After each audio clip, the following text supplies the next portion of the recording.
Welcome to the Butterfly Effect. I'm Chris Horner. This is E3 Saxo Bank 2025. Okay, I left Catalonia GC race to come up here to E3 Saxo Bank because this is the beginning of the Classics Restart Part 2 here in 2025.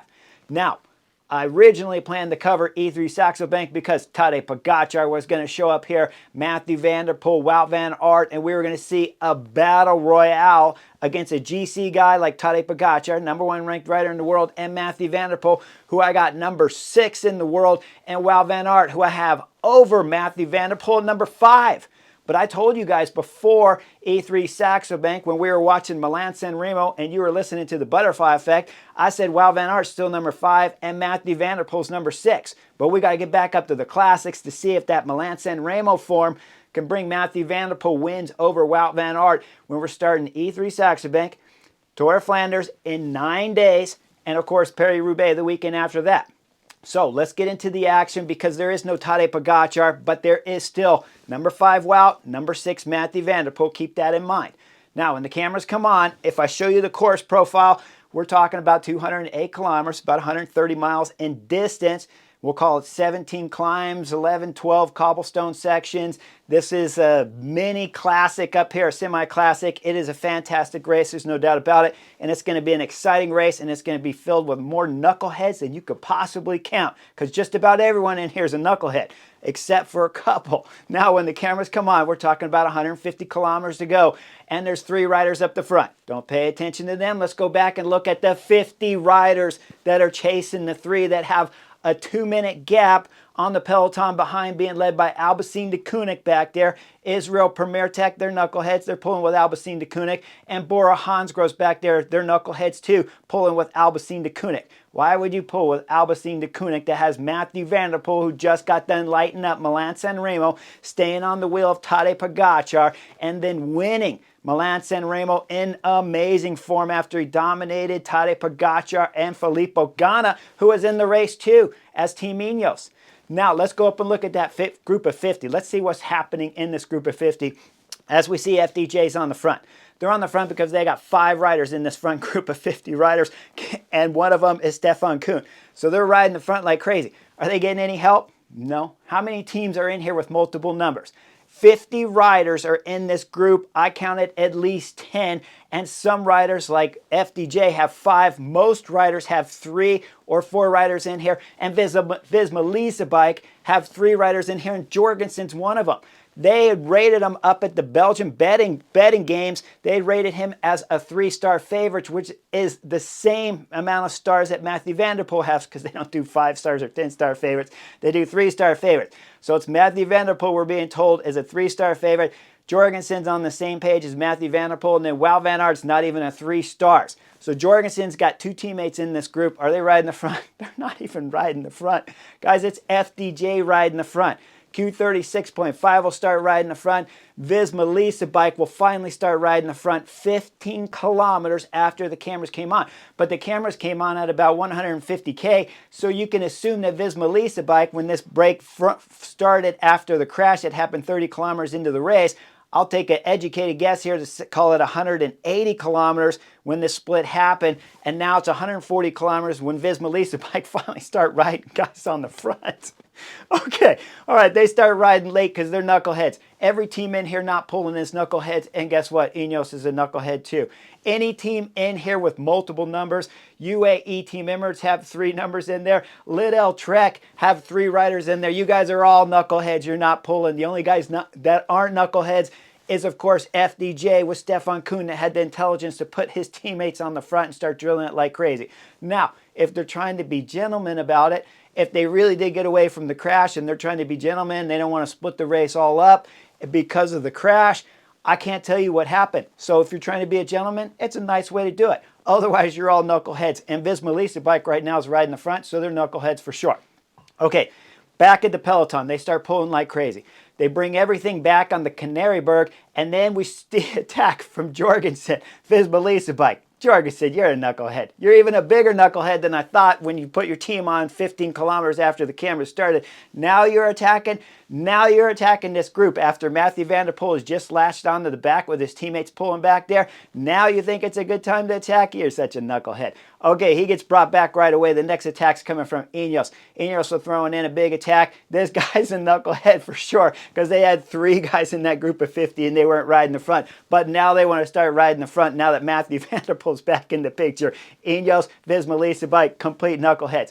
We go further into the stage. We go 95 kilometers into the stage. Once we start looking at the attack when the peloton's all together, we see it's De Hint up there. De Hint's Cofidis rider, he throws in attack. And then we see Pseudo, Quickstep, Casper Pedersen throwing attack. He bridges up to De Hint up there. Now we got 2 guys in the front. Okay, it's getting a little nervous in the back of the peloton. We see Visma Lease Bike's in good position. Mathieu van der Poel's in good position.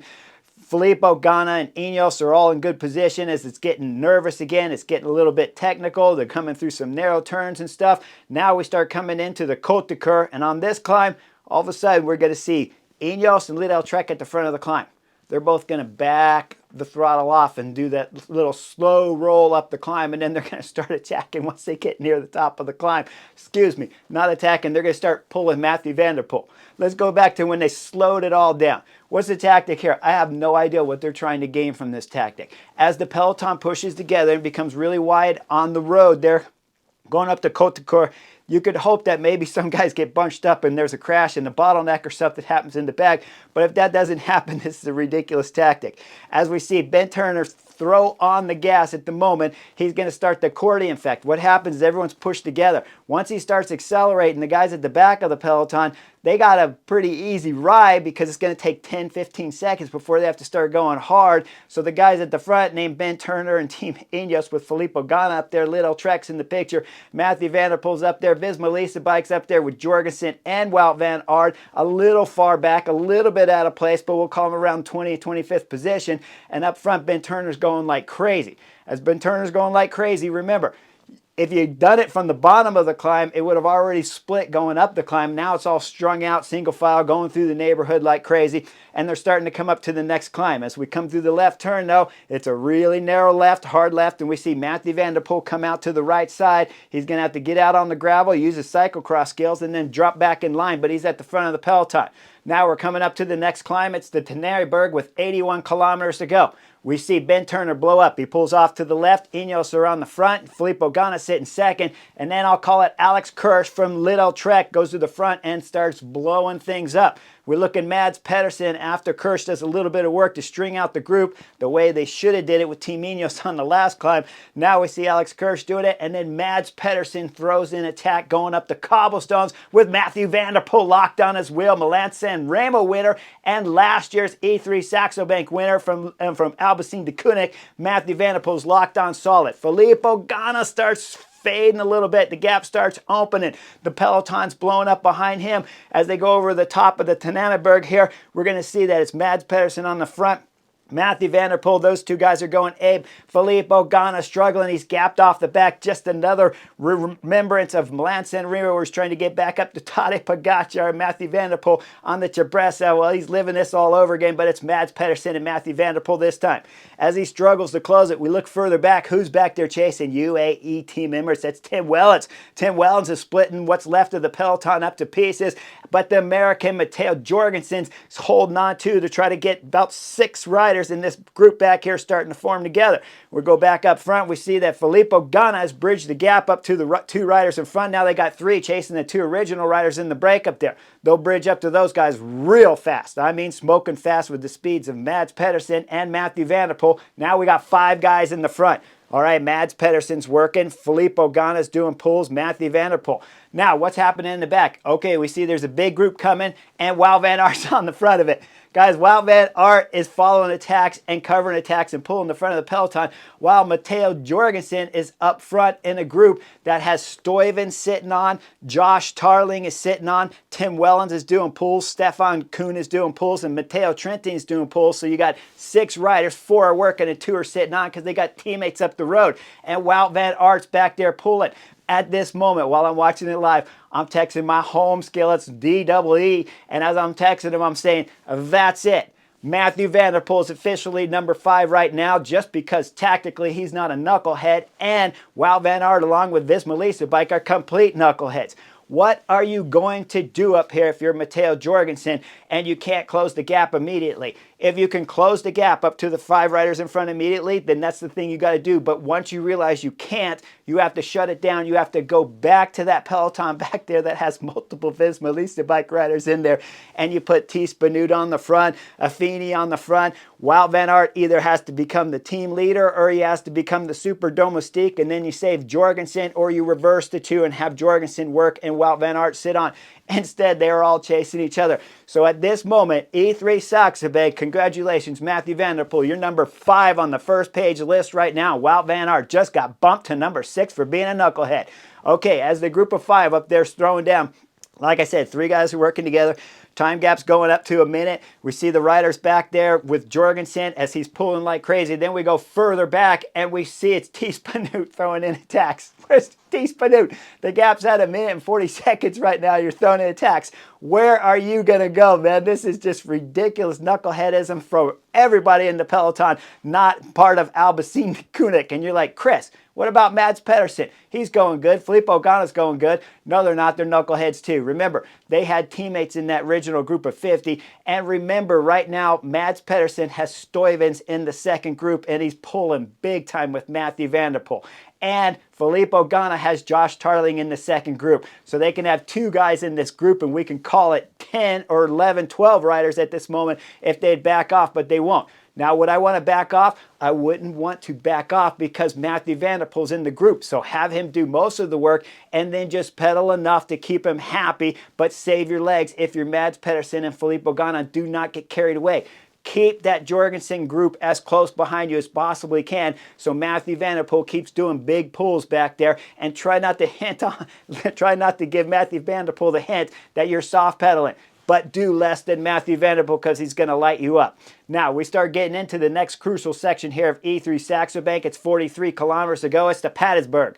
We see Mads Pedersen on the front. He's going hard. How do I know he's going hard? Because we see the 2 riders in the back, Casper Pedersen, and we see the hint getting dropped. They're struggling big time to get back up to the front there group, and they'll close the gap 1 at a time each as we continue to have 5 guys in the front with 3 working. Now we're coming into the famous climb here, Old Quermont, and we see Mathieu van der Poel's on the front. He starts pulling, and then he pulls off to the left side, going up the gutter there, pops back onto the center, and now we start seeing some splits in the group as we see Filippo Ganna coming off the back with the 2 riders behind him, one from Cofidis and one from Pseudo Quickstep.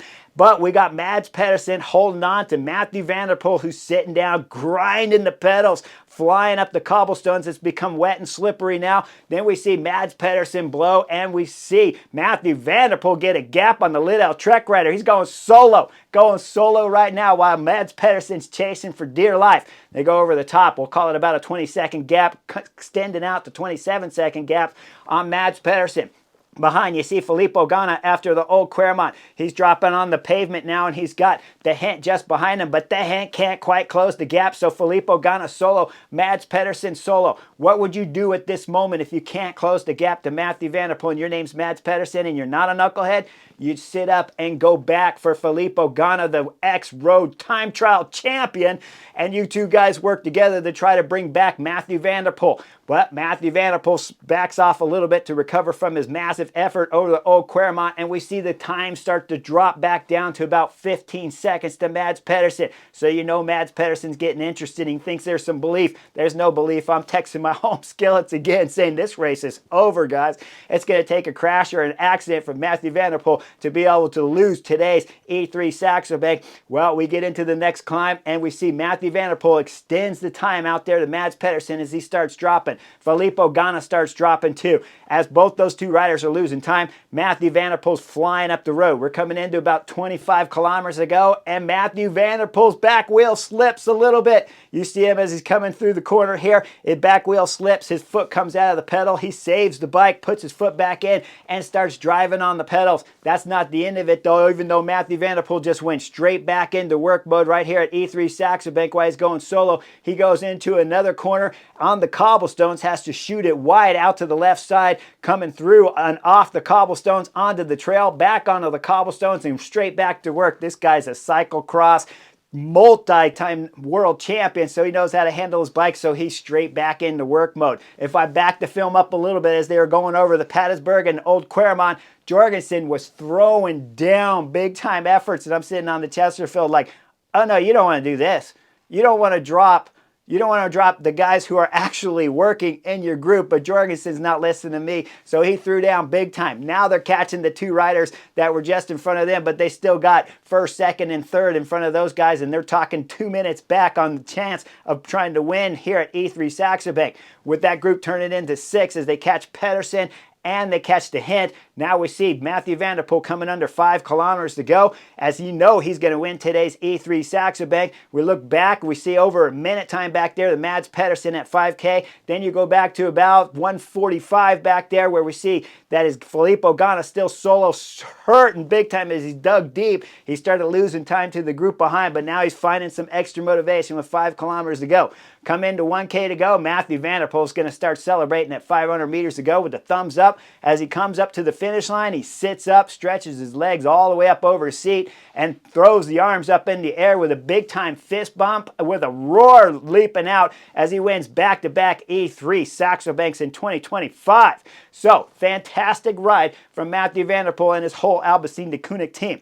Mads Pedersen comes through to get second on the stage. This is the first knucklehead finish in today's stage for sure because he had Stuyvens in the second group back there. He could have just backed off the throttle a little bit, made Mathieu van der Poel do more work, but instead tried to go pull for pull with what Mads himself said in his interview, a monster, the name Mathieu van der Poel, so he's happy for second.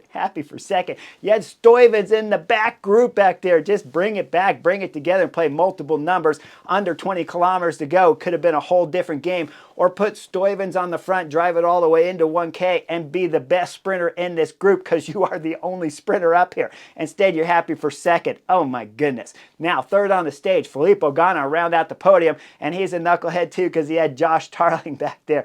But whatever, they're all knuckleheads in today's stage. Mathieu van der Poel, you're number 5 on my first page list, and you just bumped Wout van Aert down to number 6. Now, 9 days, as I told you at the start of this video, 9 days left before Tour of Flanders starts. Can Wout van Aert change his form and become better? Now, talking with my home skills again when I'm texting, they don't think Wout van Aert can come better for Tour of Flanders. I believe he can still come better. You can't fix the tactics. Hopefully the director sportif driving the car is not the same one at Flanders, and hopefully whoever's running the show in the race as the riders is not driving the tactics at Tour of Flanders. But can Wout van Aert come better for Tour of Flanders? Absolutely. He's only been out of altitude before E3 Saxo Bank for 2 days before he got here at the race. So certainly with 9 more days out of altitude, 9 more days here at home where he's used to being, he can get better at Tour of Flanders. I'm not even sweating that. But can he get good enough to bump himself back up to number 5? I don't think so, because Mathieu van der Poel is riding intelligently and he's on super form. So like and subscribe. I'll see you guys for Catalonia tomorrow on the Butterfly Effect.